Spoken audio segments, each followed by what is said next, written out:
baby, don't wanna fall again. This just hurt. Hello everyone, কি খবৰ সকলোৰে আশা কৰিছো ভালে আছে পুনৰবাৰ স্বাগতম জনাইছো মোৰ অনলাইন ভিডিঅ'লৈ আৰু বহুত গৰম আজি মানে নহয় একদিন গৰমে পৰি আছে একদম ইমান ৰ'দ আৰু অৱস্থা বেয়া পুৰা জুই কিন্তু হলো ধুনীয়াকৈ বাহিৰত বতাহ এজাক মাৰি আছে আৰু ভিতৰতটো নকওঁই ভিতৰত একেবাৰে সোমাব নোৱাৰি মানে ইমান গৰম আৰু মেঘনাও স্কুল গ'ল আজি দুদিন হৈছে আৰু খুলিলে স্কুল ধুনীয়াকৈ গৈছে মানে বহুত কেইদিনৰ মূৰত গৈছে যে আজি এক মাহ ছুটি পালে আৰু হ'লেও যাবলৈ বহুত ধুনীয়াকৈ ইচ্ছা কৰিছে বেয়াও লাগিছে ইমান গৰমত মানে জোতা মোজা পিন্ধাৰ অৱস্থা একদম বেয়া আমি এতিয়া ঘৰত থকাৰ কেনেকুৱা লাগিছে গম পাইছোঁ আৰু ইহঁতৰ যে একদম জোতা মোজা পিন্ধি মোৰ সেইটো কাৰণে বেছি বেয়া লাগি থাকে উপায় নাই আৰু এতিয়া খুলিছে স্কুল খুলিলত বেছিহে গৰম হৈছে তাৰ আগৰ কেইদিনত জুলাই মাহত গৰম বন্ধ বুলি দিলে কিন্তু তেতিয়া বৰষুণ বুলি গুচি গ'ল এতিয়াহে আগষ্ট মাহতহে বেছি পৰিছে আৰু গৰমটো আৰু গা পা ধুই আজৰি হৈ আহিলোঁ এতিয়া পূজা কৰি লওঁগৈ আজি কাম কৰিলোঁ বহুতখিনি কাম কৰিলোঁ একদম কাপোৰ ধুলোঁ এগালমান তাৰপিছত আৰু ঘৰ মুচিলোঁ এতিয়া গা পা ধুই আজৰি হৈ এতিয়া পূজাটো কৰি লওঁ দে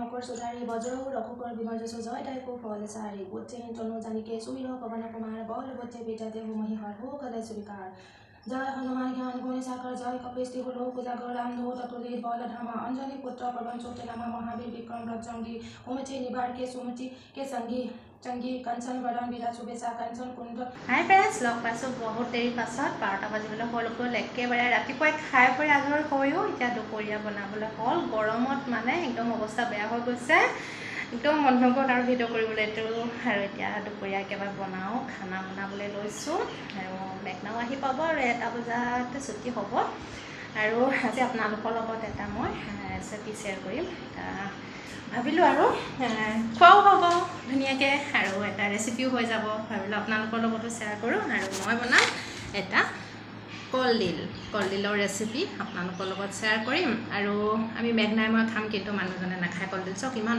ভাল বস্তুটো নাখায় ভাল মানে কি আৰু মানে একদম আগৰ পৰা নোখোৱা মানুহবোৰ খাব নোৱাৰে আমাৰ বাচনা চব চলি যায় আৰু কলডিল আৰু এইফালে লৈছোঁ দেখাই দিছোঁ মচুৰ দাইল কলডিল আৰু মচুৰ দাইলৰ ৰেচিপি আপোনালোকৰ লগত শ্বেয়াৰ কৰিম আৰু চাই থাকিব ভিডিঅ'টো একেবাৰে শেষলৈকে আৰু যিসকল নতুনকৈ আহিব প্লিজ চেনেলটো একদম ছাবস্ক্ৰাইব কৰিবলৈ নাপাহৰিব ছাবস্ক্ৰাইব কৰি দিব আৰু তেতিয়া নতুন ভিডিঅ'বিলাক আপোনালোকে পাই থাকিব আৰু বেলটো অল কৰি দিব ছাবস্ক্ৰাইব কৰি পিনি তেতিয়াহ'লে ব'লক একেবাৰে কিচনলৈকে যাওঁ কিচেনত গৈ আৰু লাগি যাওঁ বনাবলৈ আৰু যিমান গৰম হ'লেও খাবতো লাগিবই নহয় জানো খোৱাটো কেতিয়াও বাদ দিব নোৱাৰি গৰম যিমানেই নহওক আৰু এতিয়া বনাই লওঁগৈ শ্বেয়াৰ কৰোঁ আপোনালোকৰ লগতো চাই থাকক একদম শেষলৈকে আৰু এতিয়া মই এফালে কলডিলটো একদম টুকুৰা কৰি কাটি লওঁ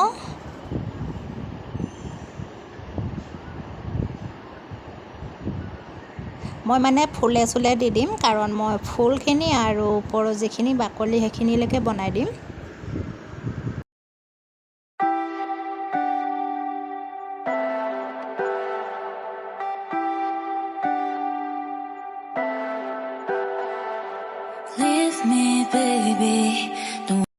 কলডিলখিনি কাটা হৈ গ'ল তাৰপৰা এতিয়া মই ইয়াত অকল এটা আলু দি দিম 4 টুকুৰা কৰি পিনি আলু বেছি নিদিওঁ মাত্ৰ এটা আলু দিম তাৰপৰা আলু দি হোৱাৰ পিছত তাৰপৰা কৰিম কুকাৰত মানে 2টা চিটি লগাই পিনি মই কলডিলখিনি বইল কৰি ল'ম তাৰপৰা ইয়াত দেখিছে একদম চেকা ধৰি আৰু এতিয়া মই এফালে কেৰাহীখন পাতি ল'লোঁ গৰম হৈ গ'ল তাৰপৰা ইয়াত মই এতিয়া তেল দি দিছোঁ তেল মানে অকণমান বেছিকৈ দিছোঁ মানে 2টা আৰু বনাব লাগিব নহয় মচুৰ দালি আৰু লগতে এফালে কলডিল সেইটো কাৰণে অকণমান বেছিকৈ দিছোঁ আৰু লগতে এতিয়া প্ৰথম মই ইয়াত দি লৈছোঁ জিৰা কেইটামান দি লৈছোঁ জিৰা দি হোৱাৰ পিছত আকৌ এতিয়া মই ইয়াত দি দিছোঁ আদা পিঁয়াজ আৰু নহৰু 3টা একেলগতে পেষ্ট বনাই ল'লোঁ বনাই হোৱাৰ পিছত মই ইয়াত দি দিছোঁ তাৰপৰা এতিয়া এইখিনি একদম ভালদৰে ভাজি থাকিম একেবাৰে কেঁচা গোন্ধটো নোযোৱালৈকে একদম কেঁচা গোন্ধ নোযোৱালৈকে ভাজি থাকিম।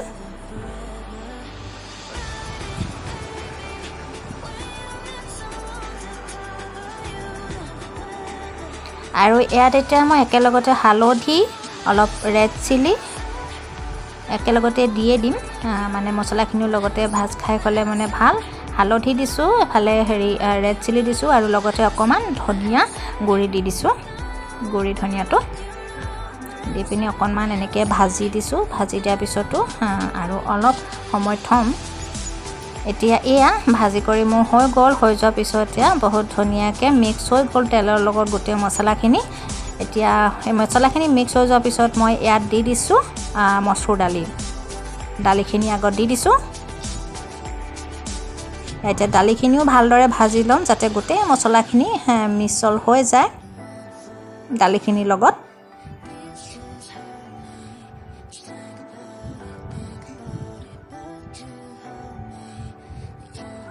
অলৰেডি মিছল হৈয়ে গৈছে। তো মিছল হৈ যোৱাৰ পিছত মই ইয়াত বেছি সময় নহয়, খুব বেছি 2 মিনিটমানৰ কাৰণে ঢাকি দিলোঁ। ইয়াত ঢাকি হোৱাৰ পিছত দেখিছে বহুত ধুনীয়াকৈ দালিখিনি মিছল হৈ গ'ল। হৈ যোৱাৰ পিছত এতিয়া মই ইয়াত এতিয়া মিক্স কৰিম পানীখিনি এতিয়াই দিম। মই গৰম পানী দিছোঁ, পানী উতলাই লৈছিলোঁ, উতলাই এতিয়া ইয়াত দি দিছোঁ। পানীও ইয়াত মানে জোখমতেই দিছোঁ যাতে দালিখিনি ভালদৰে সিজে।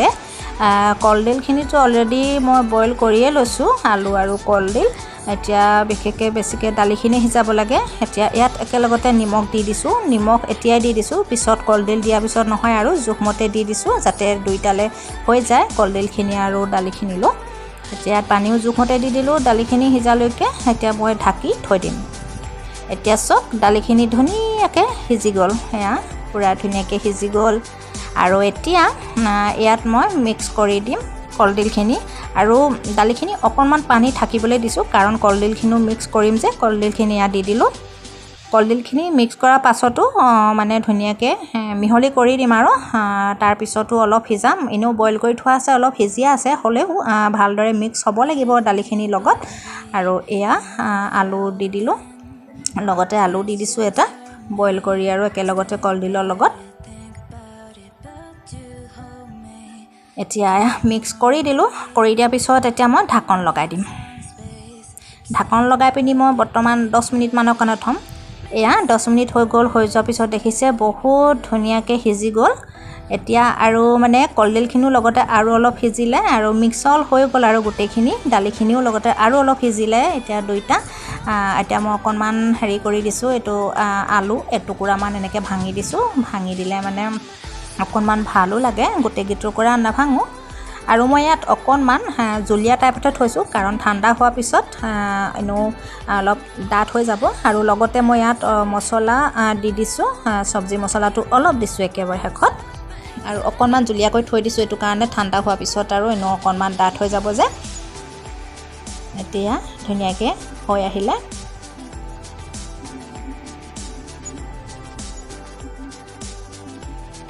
এতিয়া গেছ অফ কৰি দিওঁ। আৰু এতিয়া দেখিছে এয়া ইমান ধুনীয়া হৈ গ'ল চব্জি, আৰু খাবলৈও বহুত বেছিয়ে টেষ্টি হয়। আপোনালোকেও এনেকৈ এবাৰ বনাই খাব, বহুত টেষ্টি। মচুৰ দাল আৰু এনেকৈ কলডিল বহুত টেষ্টি হয়, খাই চাব এবাৰ।